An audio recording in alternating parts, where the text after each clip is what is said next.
On February 4th, 2023, a Chinese-built spy balloon was destroyed in the skies near Myrtle Beach, North Carolina. In this modern arena of combat, one holdover from the old days has returned, a lighter-than-air balloon. I'm sure you're all bored to death over the various balloons that have been popped over the US, and that being said, I would reckon that a good number of you guys don't know about the first time balloons fought each other directly. No, it wasn't the Civil War. No, it wasn't even the War of 1812. The first time two balloons fought one another happened all the way back in 1808, where two Frenchmen fought each other in hot air balloons. By the way, what the hell am I wearing?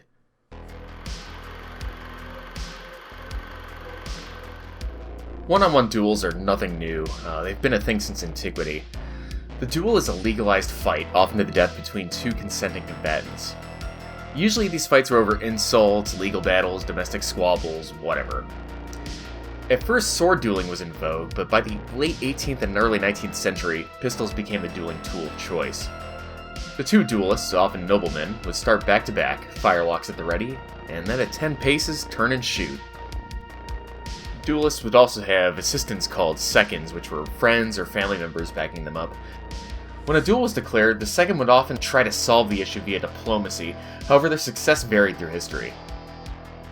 The author Mark Twain's second actually prevented a duel from taking place by talking up the author's skill with a pistol, thus causing the challenger to back down. On the day of the duel, if all else failed, the seconds would act as referees of sorts to make sure the duelists weren't pulling any hacks. One of the most famous duels of the era was between American founding father Alexander Hamilton and Aaron Burr, the third Vice President of the United States.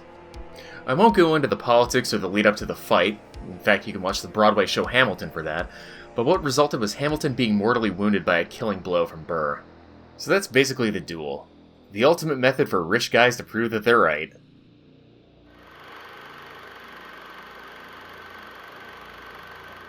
So here comes a quick flight lesson. You ever wonder why sparks fly up out of fires? Hot air naturally rises, and all you need to do is contain the air and it will give lift, at least the light packages. In ancient China, paper balloon lanterns often lit up the night sky. In the 18th century, the French Montgolfier brothers discovered that rising air would be enough to lift human passengers, and by the late 1700s, hobbyist ballooning became quite the popular pastime, especially in France. I'll be honest, I anticipated I'd write more about the balloon aspect of this, but they literally are the simplest forms of aircraft. They're just bags with fire inside of them. In grug terms, hot air go up, put bag over hot air, you go up. Cheap, reliable, and effective, the balloon's only real weakness is that it can't really maneuver. Oh yeah, and if you punch a hole in it, you have a long fall with a short stop, but we'll get to that. So we have the balloon and the duel, and what happens when the two are put together? In my objectively correct opinion, you get the first dogfight.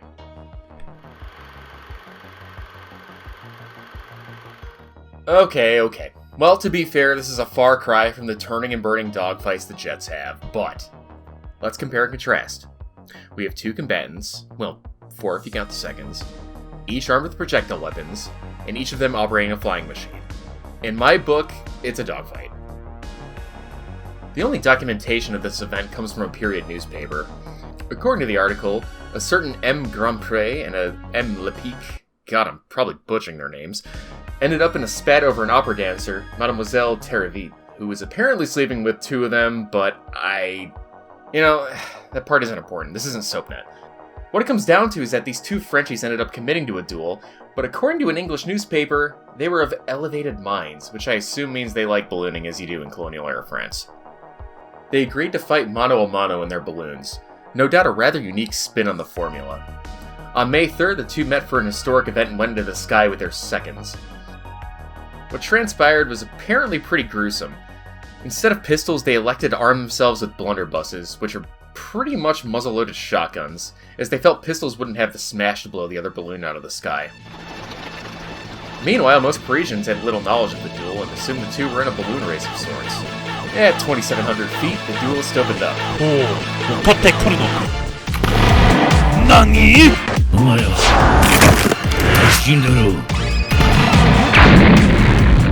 Lepic's balloon suffered a fatal tear from the blunderbuss hit and fell. The losing duelist and his second were reported to have been dashed to pieces on a housetop. Holy shit. Grandpré, the victor, descended to Earth with his second, having been the first man to score an air-to-air kill. Ever, as far as we know. And that's pretty much all we know of the engagement.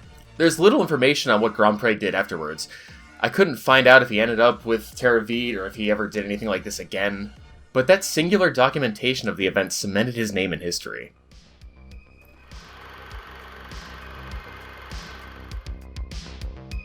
Balloons ended up being a staple in almost every subsequent war of the 19th century.